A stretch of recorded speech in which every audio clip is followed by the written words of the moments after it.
She was just trying to keep her father's small motel afloat. One guest at a time, one long shift at a time, until a soaked stranger showed up at her door. No money, no promise. Just a weary soul seeking shelter from the storm. She offered him a room, a warm bed, and asked for nothing in return.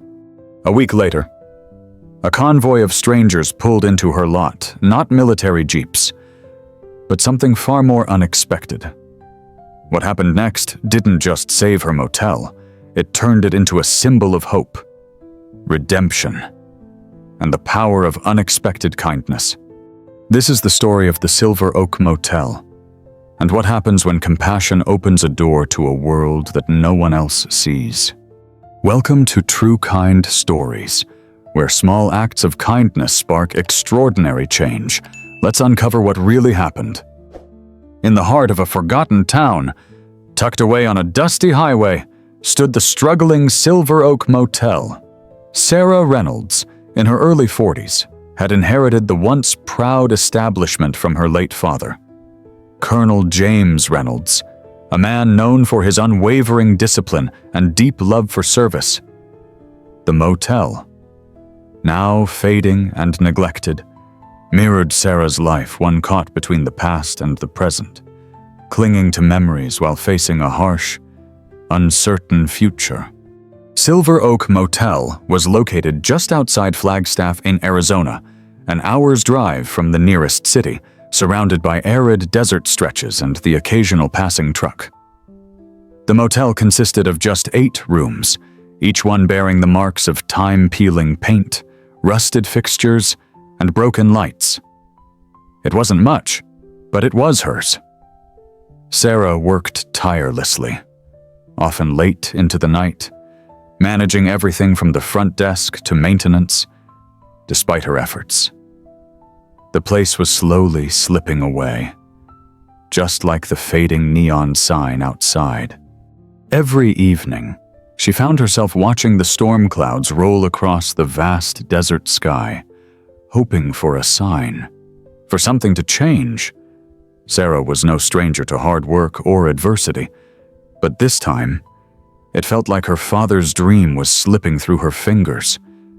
And yet, she couldn't let it go. It was all she had left of him. One late evening, as a fierce desert storm raged outside, Sarah sat behind the front desk, the flickering overhead lights casting a dull glow on the old guest log. The rain hammered against the windows, and the wind screamed like a freight train down the empty highway. It had been days since the last check-in, and the only noise in the motel was the creaking of the old structure and the steady ticking of the wall clock. The vacancy sign, which hadn't worked in weeks, stayed dark. At 42, Sarah had seen many long nights here, but none like this. The motel was nearing its end, the fire marshal's warnings still fresh in her mind, and the bank's rejection stung harder than ever. She could already feel the weight of her father's legacy slipping from her grasp. The place wasn't just a motel, it was a piece of history, a home built with pride and grit. She had no choice but to hold on to it for him, for herself. As the storm reached its peak, the front door creaked open. A figure stepped inside, soaked to the bone. Sarah's eyes flickered up to meet the stranger. He looked tired, older than he should have been, wearing a faded military jacket. His clothes clung to him like a second skin, soaked and heavy from the rain. He didn't speak at first, just stood there, his tired eyes meeting hers as he stepped inside. "Can I help you?" Sarah asked, her voice steady but weary. The man gave a slow nod, his voice rough and gravelly. "Just need a place to wait out the storm. I'm not looking for anything fancy." Sarah hesitated.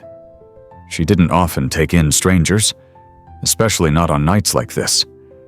But something in his gaze made her pause. She picked up the key to room 4, slid it across the counter, and said, No charge, just a place to sleep.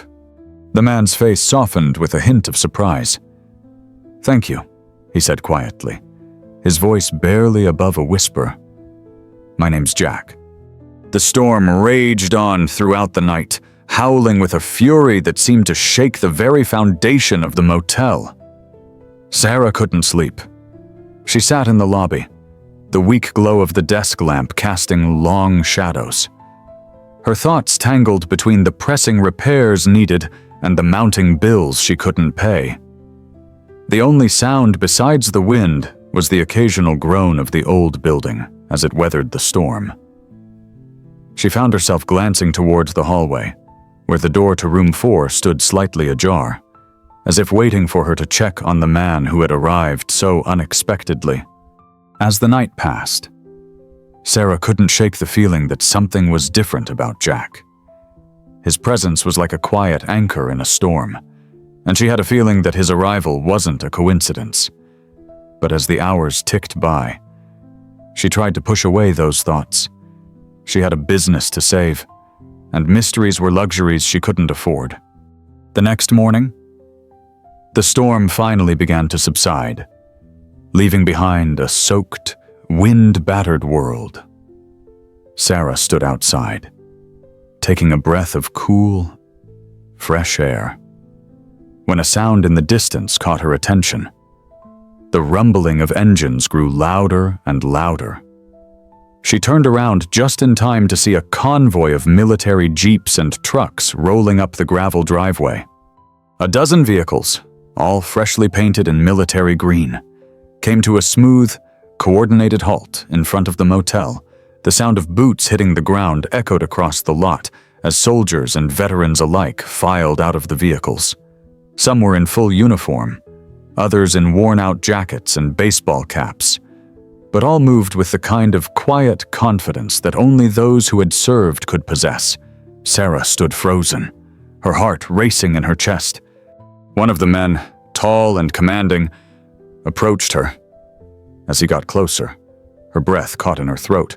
It was Jack, but now he was wearing his full military uniform, polished and pressed, with the gleam of medals on his chest. The man who had walked in from the storm the night before was now standing in front of her as a leader, a commander, and a symbol of something far greater than a mere passerby. "Miss Reynolds," he said, his voice calm and steady, "I hope you don't mind, but we've come to help."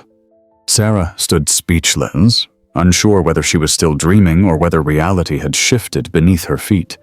But before she could find her words, Jack gestured to the group of veterans behind him, each carrying tools, ladders, and building supplies. "This is my team," he continued. "We've come to make sure your motel doesn't just survive. We're here to make sure it thrives." Sarah stood there, frozen, as Jack's words echoed in her ears. She had lived through days filled with rejection, disappointment, and the steady decline of the only thing that had ever truly mattered to her. And now, standing before her, was a group of strangers, veterans coming to her aid. They weren't just offering a helping hand, they were offering something much bigger, a chance for redemption, for restoration, and for a new life for Silver Oak Motel. She had no idea who these people were, why they were here, or what had brought them to this run-down motel in the middle of nowhere. But one thing was clear, this was no ordinary gesture. It felt like a second chance, a miracle, unfolding before her eyes. Jack stepped closer, his posture still as commanding as ever, but his voice softer now.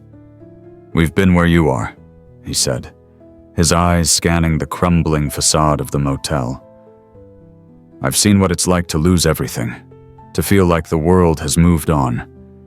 But there's always something worth saving if you know where to look." Sarah blinked, a lump forming in her throat. She thought about her father, about the years he had spent building this place, and how, in a way, she had spent the last 2 years trying to hold on to his memory, but it felt like the more she tried to save it, the more it slipped from her grasp, until now.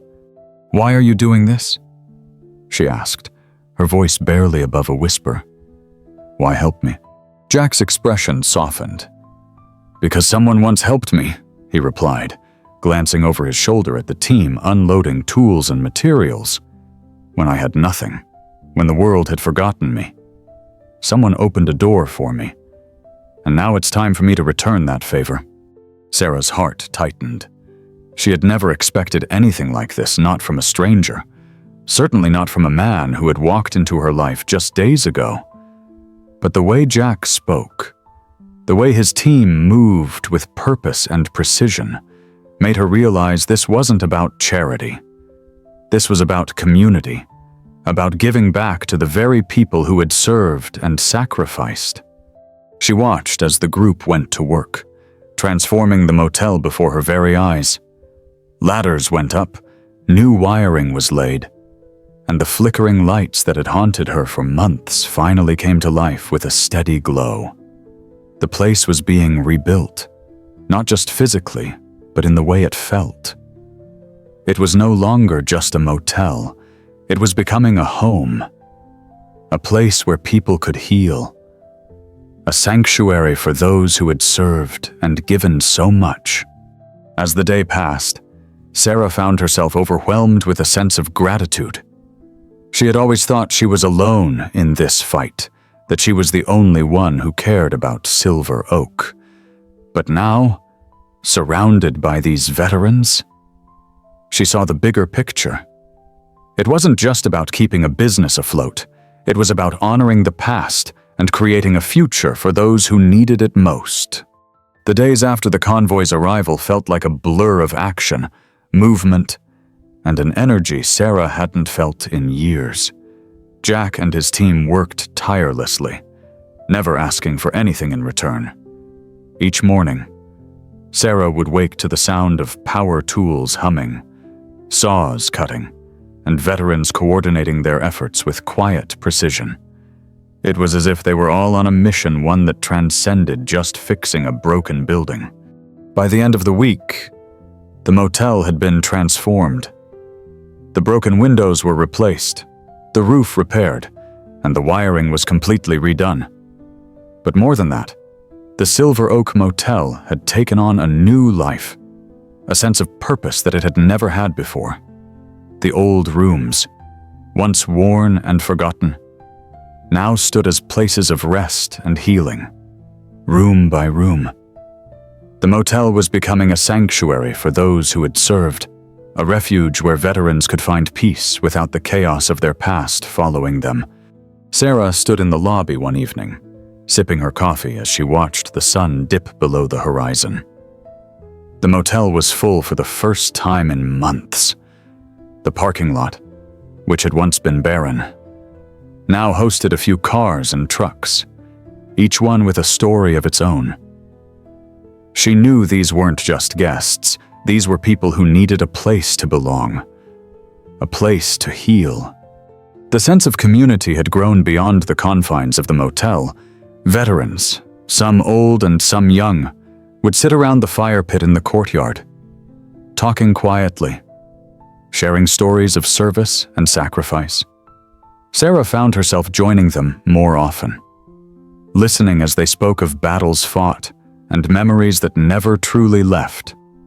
She realized that her father's dream for the motel hadn't been about the building at all. It had been about creating a space where people could find solace.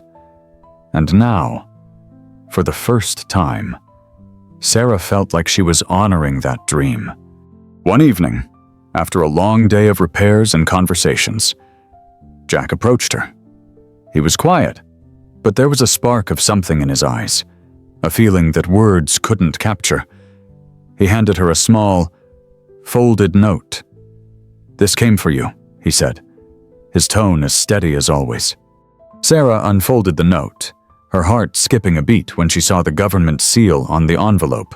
It was an invitation to speak at the National Veterans Transition Conference in Flagstaff, a panel discussing civilian-led initiatives in veteran reintegration. Sarah's hands trembled as she read the invitation. For a moment, She couldn't process what was happening. The same woman who had once been on the verge of losing everything was now being asked to speak on behalf of a movement that had transformed her life and the lives of so many others. She looked up at Jack, her voice shaking.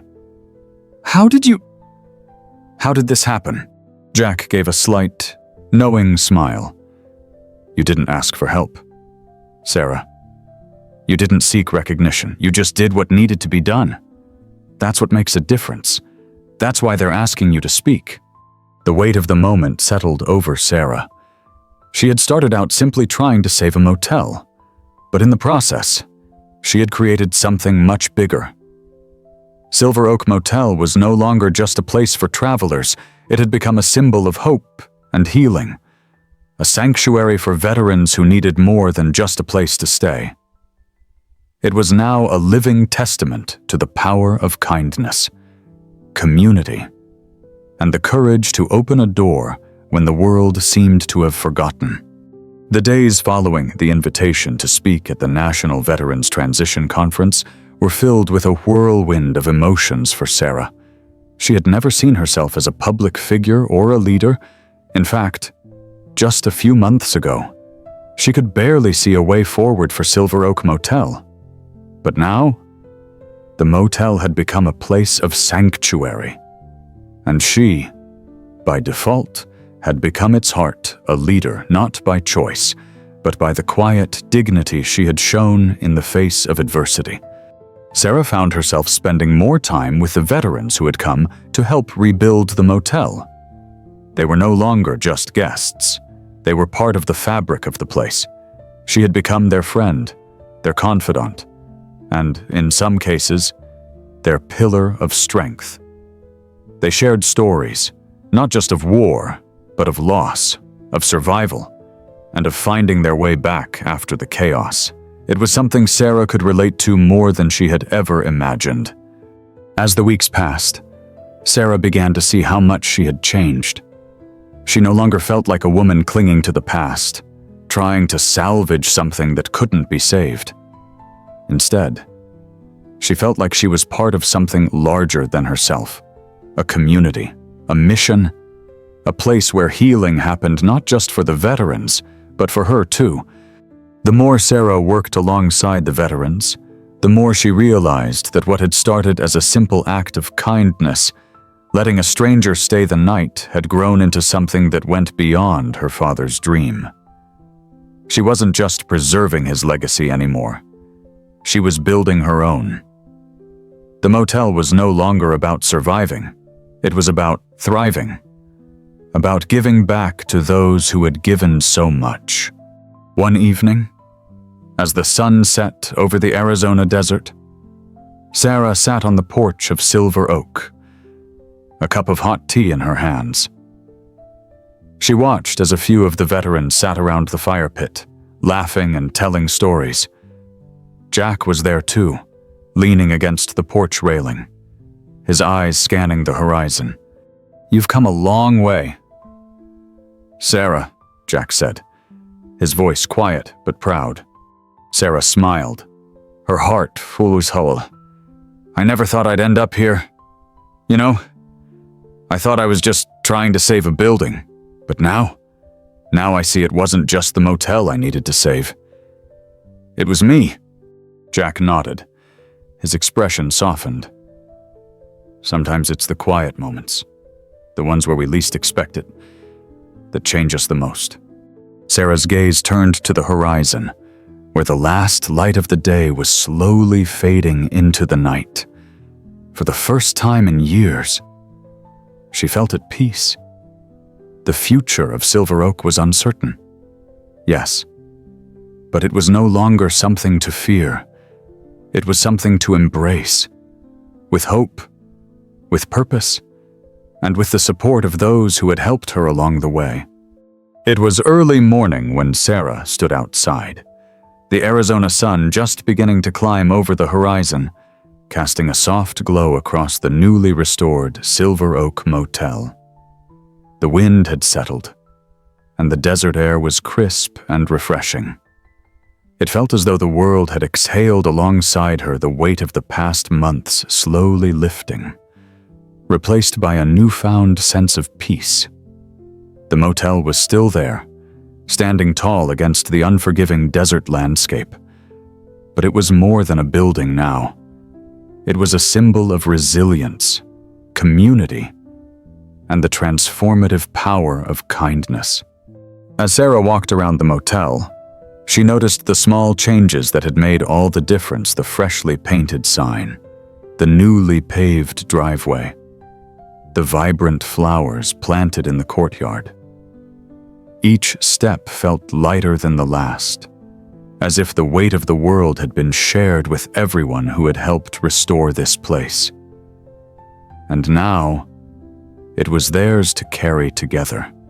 The veterans who had come to her aid were still there, quietly working. But now, there was a calmness about them, a peace that hadn't been there before. They weren't just helping with repairs anymore. They were investing in something bigger than themselves. They were rebuilding not just a motel, but a home. Later that day, Sarah received a letter in the mail. She opened it carefully, her hands steady despite the flutter of anticipation in her chest. It was an official letter from the town's zoning committee. They had approved all the necessary permits. The fire safety codes were now met. The wiring had been inspected and passed, and her business license would remain intact. The town, once ready to shut her down, had now recognized the motel's new purpose. The tears that had once been a product of frustration and fear now flowed freely. But this time, they were tears of relief and gratitude. She folded the letter carefully and placed it on the counter in the office. A small reminder of everything they had fought for and everything they had achieved. That evening, as the sun dipped beneath the desert sky, Sarah stood by the fire pit in the courtyard, the warmth of the fire casting flickering shadows on the ground. She looked out at the people gathered around her, veterans of all ages, sharing stories and laughter, finding solace in the shared space. This wasn't just a motel anymore. It was a place of healing, a place of belonging, a place where people could find peace after years of chaos. Jack walked up beside her, his usual quiet strength radiating from him as he joined her by the fire. Sarah didn't say anything, but he didn't need her to. They both knew the journey they had been on, and in this moment, they shared something much deeper than words could capture. "This is it, isn't it?" Sarah asked softly, looking at the circle of people gathered around the fire. Jack nodded, his expression calm but full of meaning. "This is what it looks like when we give a little kindness and let it grow. When we offer a place to heal, we don't just change one life, we change many." Sarah took a deep breath, the weight of the last few years slowly lifting off her shoulders. It was never just about the motel, was it? It was about giving people a place to come back to, a place where they're seen, a place where they can find peace. Jack gave a small smile, the flickering fire reflecting in his eyes. Exactly. For the first time in years, Sarah felt something she hadn't in a long time: hope. The Silver Oak Motel wasn't just a place of business anymore. It was a home for those who needed it most.